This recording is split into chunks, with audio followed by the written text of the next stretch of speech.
నమస్తే, welcome to whistle. Amaravati రాజధాని నిర్మాణం కోసం భూములు ఇచ్చిన రైతులకు రిటర్నబుల్ ప్లాట్ల కేటాయింపు ప్రక్రియలో మరో అంకం పూర్తయింది. ఇప్పటికే చాలా మంది రైతులకు ప్లాట్ల కేటాయింపు, రిజిస్ట్రేషన్ ప్రక్రియ పూర్తి కాగా మరో దశ ప్రక్రియను సిఆర్డీఏ విజయవంతంగా పూర్తి చేసింది. అలాగే మరికొంతమంది రైతుల విజ్ఞప్తితో ప్లాట్ల కేటాయింపులను వాయిదా వేసింది.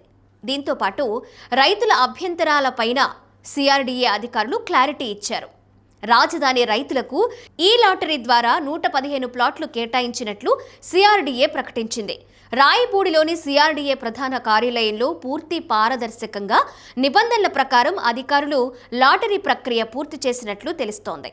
మొత్తం 16 సిఆర్డీఏ యూనిట్ల పరిధిలోని గ్రామాలకు సంబంధించి 145 ప్లాట్లు కేటాయించేందుకు అధికారులు ఏర్పాట్లు చేశారని, అయితే వీటిలో 15 ప్లాట్లకు సంబంధించిన కొంతమంది రైతులు తమకు ప్రస్తుతానికి ప్లాట్ల కేటాయింపు వాయిదా వేయాలని కోరినట్లు సిఆర్డీఏ అధికారులు తెలిపారు.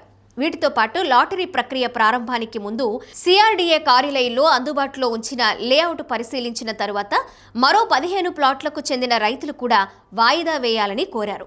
ఇలా 30 ప్లాట్లను మినహాయించి మిగిలిన 115 ప్లాట్లకు లాటరీ నిర్వహించినట్లు సిఆర్డీఏ అధికారులు వెల్లడించారు.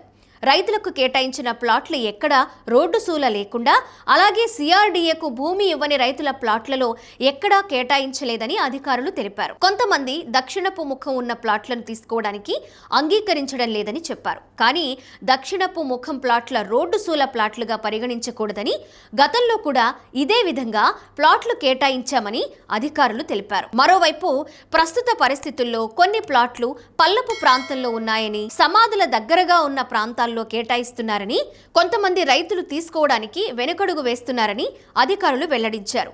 ఇలాంటి ప్లాట్లను రిటర్నబుల్ ప్లాట్ లేఅవుట్ నిబంధనల ప్రకారం పూర్తిగా అభివృద్ధి చేసి ఇస్తామని సిఆర్డీఏ అధికారులు తెలిపారు.